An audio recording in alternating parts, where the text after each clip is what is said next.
Oh, now it's off. Hi, everyone. I'm Keren Tamir. Hope everyone is doing well. I'm so happy to be here for the craft craft maker success summit. Oh my god, I can't say it. It's a little bit of a tongue twister. So how's everyone doing? I see everybody's chatting, and I'm looking here on my chat. There's people from all over the world, which is really fun to see. A lot of the US people and Canadians. And I see some Australian people that woke up really early. Thank you for waking up so early. It's great. And yeah, oh, okay. So so how long have I been doing mixed media? That's one of the things that I really love doing. It's one of my passions is doing mixed media, and I've been doing it, I guess, since 2013, so 10 years.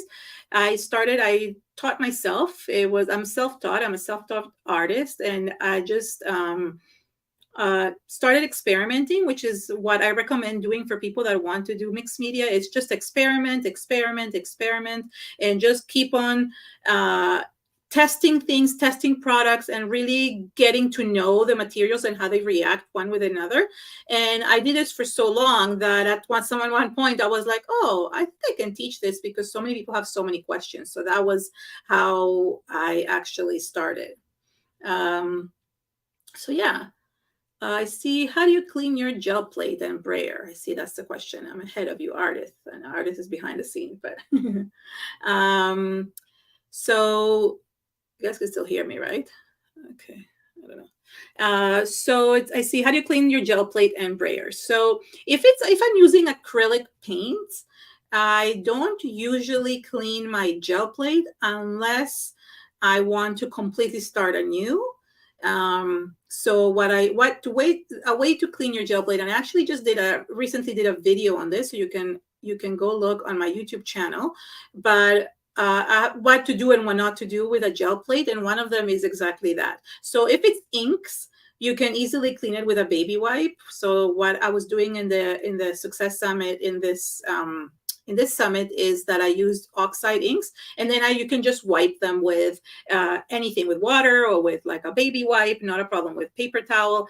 But if it's paint, you can't just remove it. It's much harder. So what you have to do is you have to put a new layer of paint on top of acrylic paint, and then put a paper on it and let the paint completely dry on that paper. And what the paint is going to do is it's actually going to remove the whole paint stuff that you had stuck on the gel plate. However, a lot of people don't like removing the paint from a gel plate because it stays for the next layer, and then it creates really cool designs. For the brayer, it's something different. I sometimes just wipe it at the end, or I wipe it as I go. But if it gets really gunky with a lot of paint, you can use something like Murphy's oil and soak it overnight, and then just peel it off. It kind of peels off really nicely afterwards. So Murphy's oil is really good for that. Where the dress the same paper? What? Where? I don't understand the question. Where the dress the same paper as the background? Oh, where the trees? Where the trees the same paper as the backgrounds? Yes, as far as I remember, I cut out the trees out of cardstock, but they don't have to be. You can cut the trees out of watercolor paper or any other paper that you have. You don't want it to be too thin because then it will wrinkle, but anything that is pretty sturdy will work. So cardstock will work. If you have old cardstock, old scrapbooking paper, you can do that. If you don't want to reuse them after, then you can do that. Or you can do pattern paper and make it like look green. That would be nice too.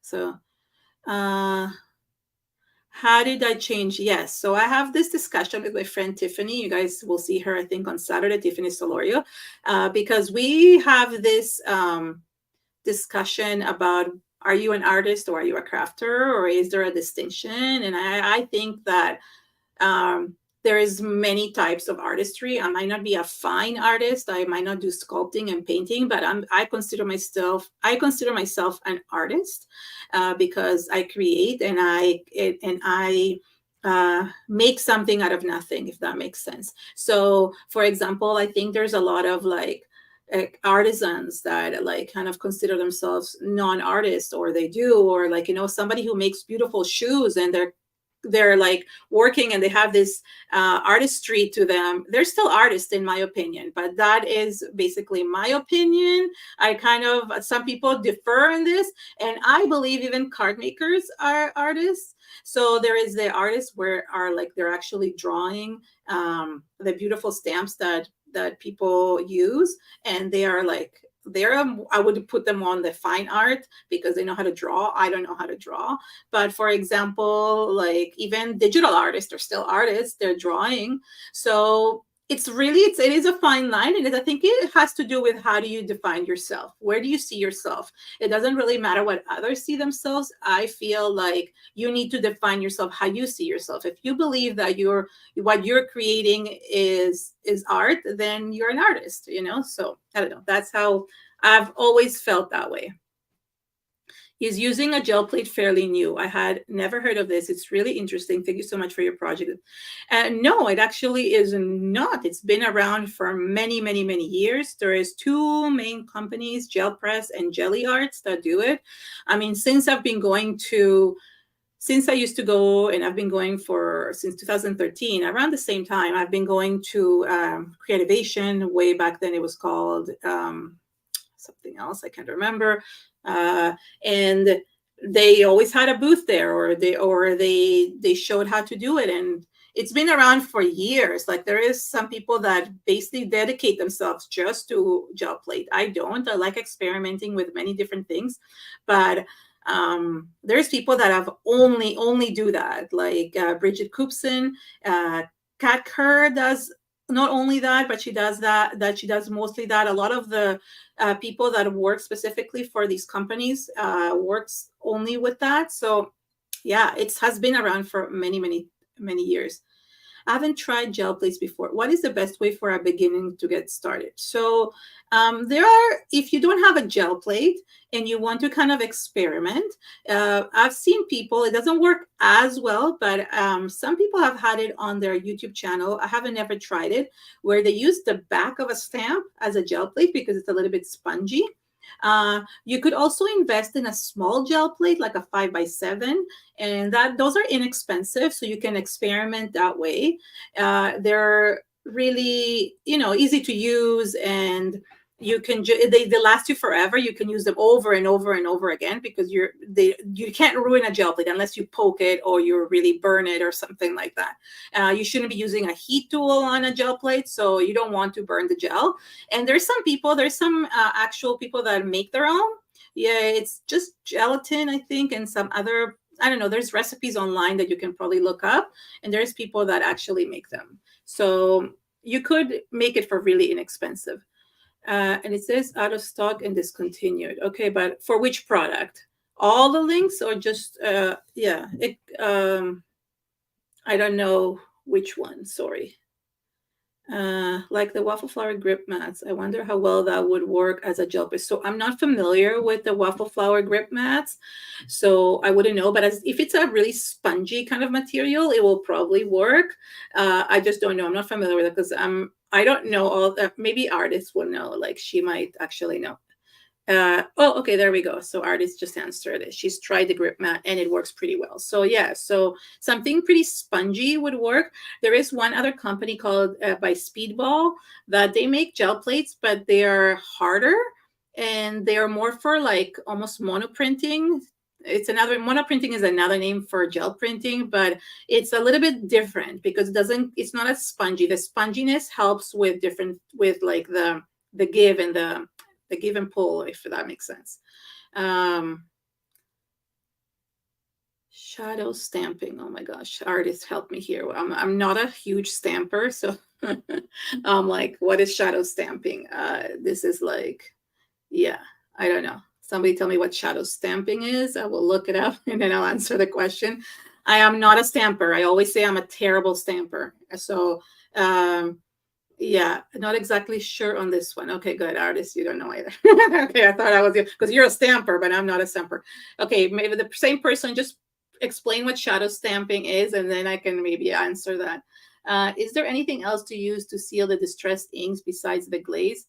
matte medium perhaps. Yes, so you could use matte medium. I would recommend you dry it really well, because what matte medium can do is that it could actually blend with the ink, and you don't want it to run. That's the only thing.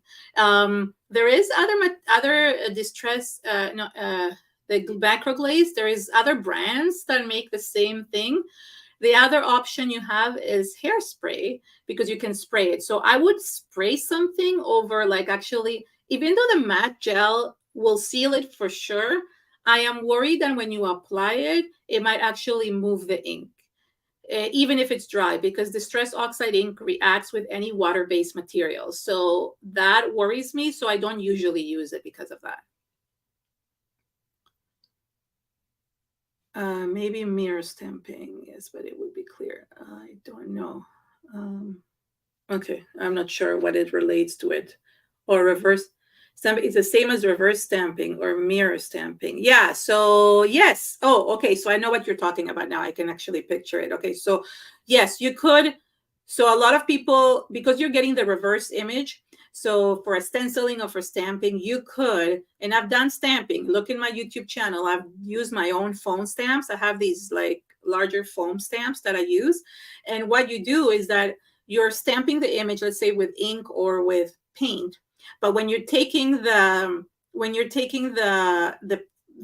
print, you're going to get the reverse image. You're right. So that's what's going to happen. So for some stamps, if they have, let's say, words or something like that, they have to actually design them backwards with a mirror. So then when you take the impression, it will be right side up. So now I know what you meant by that. Okay, so yes, you can do that exactly. The reverse stamping or mirror stamping. I think that's what happens. Yeah. I do have my own stencils. Unfortunately, I'm not making any more new stencils. So whatever is Joggles is selling is what they have. They do make the more of my foam stamps. And those, there is like an unlimited amount, because they actually they cut them themselves. But for the stencils, I stopped making stencil designs with them. So whatever they have in stock, they're just selling out, because I kind of moved in a little bit different direction. And although I love stencils, it wasn't viable for me. I love the designs, and I always thought, okay, maybe I should sell them one myself, but I can't even run my own business as it is. There's not enough time in the day. So that's it. So a good place to buy foam stamps is Joggles, actually. Joggles has really, really nice foam stamps. They're different than regular stamps, because you can use acrylic paint on them. You can use them in art journals. Yeah, you can use them in many different things. I mean, regular stamps you can use in art journals as well. But what's nice about the foam stamps is that they can take a lot more stuff. You can use them with ink, and you can also use them with paint.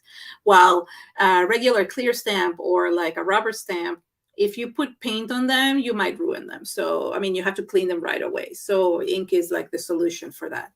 But with the foam stamps, you have a lot of possibilities. Plus, you can be used for mark making on gel plates. And I have actually a lot of videos on exactly that I use my foam stamps and other people's foam stamps on a gel plate to create marks. So yeah. Yeah, so art journals, I love using art journals. Thank you so much. I always forget how fun is using gel plate is really fun. And one of the things that is nice about the gel plate is that it might look intimidating, but it's actually less pressure than other things, because you kind of know that you don't always know what you're going to get.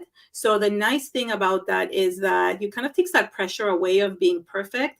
And I love things that are imperfect, because I hate perfection. Hate is the wrong word, but I really strongly advise people not to try to just be perfect, because that kind of takes away from ourselves.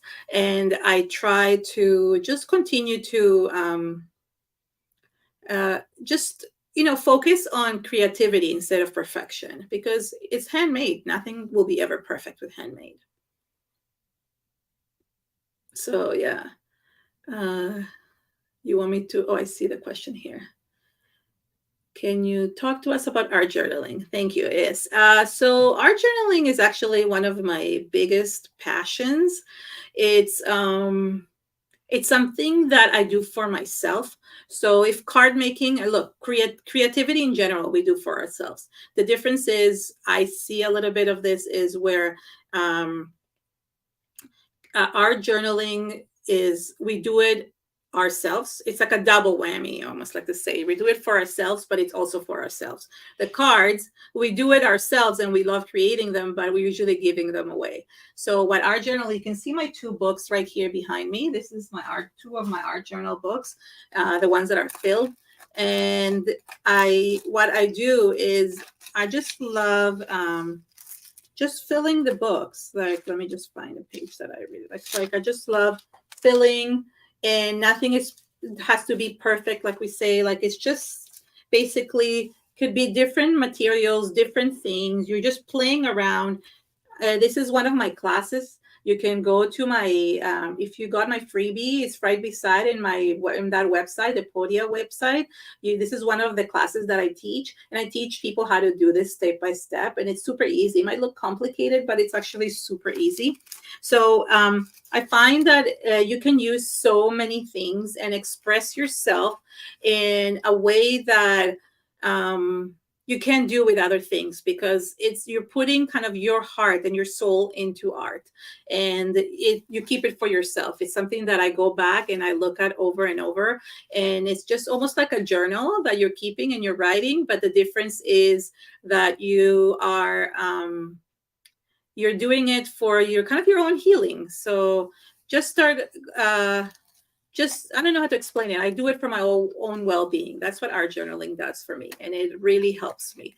So in creativity in general, we do for ourselves, but for art journaling is even more. And that's not the only thing I do. I love doing many different things, but yeah, that's one thing. Uh, that's from IKEA. So it's just one of those Alex, no, not Alex. What is that one? The square one with the cubes and their drawers. No, it doesn't go all the way to the ceiling. Let me just see if I can raise it. I have stuff on top, almost, but there's a few units. There is. Let me just see. One, two. That's a square one. That's another. There's like two long ones. One, this one is like a 4x4. That's a 2x4. That's a 1x1. And there is, so yes. So you know what I mean? The Kallax Unix. Thank you. Yeah. So I needed a lot of space, and I still need a lot of space because I've been doing this for so long. I just keep on I keep on recycling things and donating things whenever I can, and just because otherwise I never have enough space. So yeah. My daughter art journals, and it has helped her so much. She's an amazing artist. So yes. So the nice thing about art journal is that it's your own book, and nobody has to see it. It's just for you. It's not like a card that you have to give somebody. It's just for you. So if you make a mistake, if you do something ugly, sorry, it's just because it does happen, and I'll show you there are things that are like just not nice, and I just don't care, and I leave them the way it is. Like, look at this one. It's okay. Nothing special. It's weird, but it's my experiment and it's my thing. And if I ruin it, and and some of it, like for example, this one I did many years ago.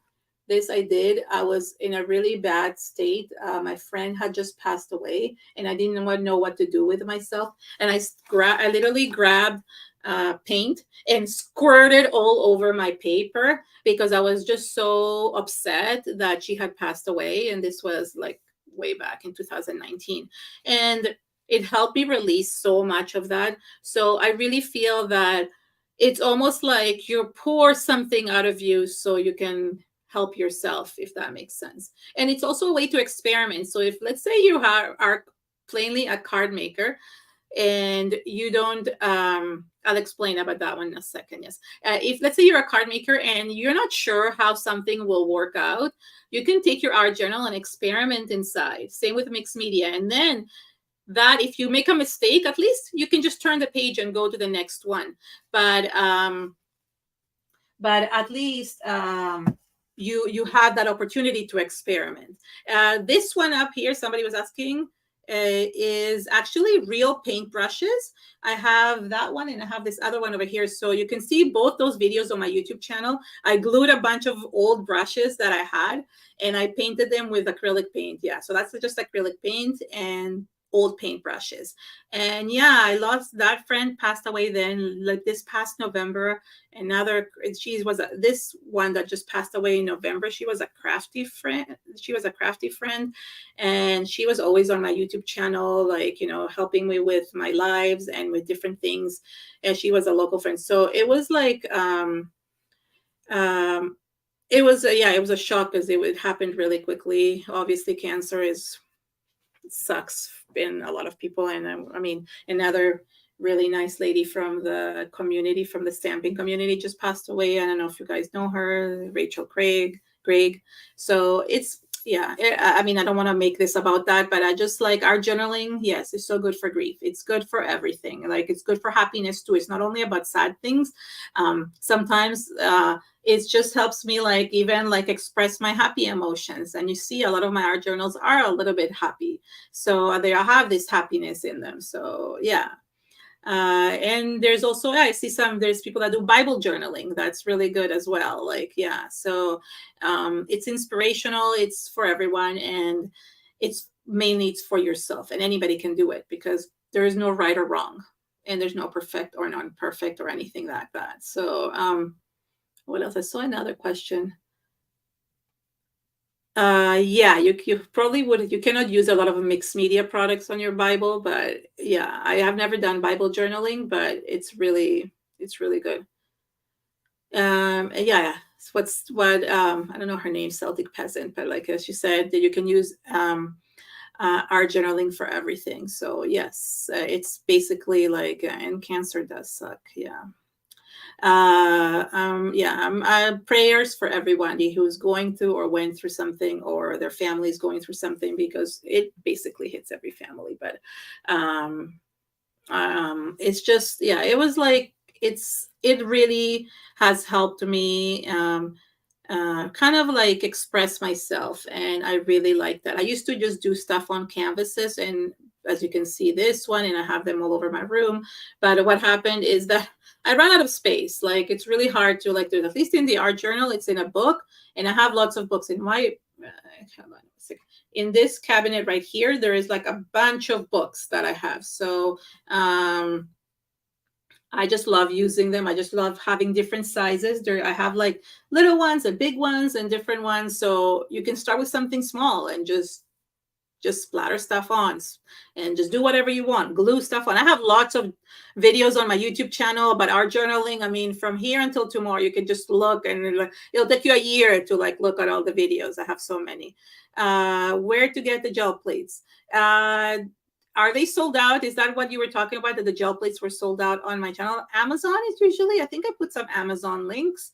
Joggles has them. Scrapbook.com has some as well. From even maybe Simon Says Stamp has them too. I know Joggles does have gel press, and I know Amazon carries them. Oh, you know which one I put links for? Blix might have some. So yeah, so I mean, there's lots. I put a bunch of links. I hope I did. I mean, there's different sizes, so it depends on which one you buy, but it doesn't really matter. Picking up a spiral mixed media pad from a craft store is an easy way to start a journal. That's right. One could print out Bible verses and use media to glue paper. I think that would work. Yeah, that could work. Anything goes, honestly. You just want to make sure that the paper is thick enough so it can take all the mixed media. So you want to make sure it says mixed media or watercolor, 300 GSM or 200 at the minimum. 300 is the best, or that's called 140 pounds. So if you want to write it down. Oh, good. There you go. So yeah, you can order from Amazon. I mean, if you're not in the US, Michael's carry them. They're good. And I think Hobby Lobby used to carry them as well. I'm not sure. But probably Michael's. You can also order them directly from Jelly Press and Jelly Plate, or whatever it's called. Jelly. I know they have them, but it's probably easier from Amazon. What's a good size gel plate for a beginner? If you're mainly doing cards, then I would recommend like a 5x7.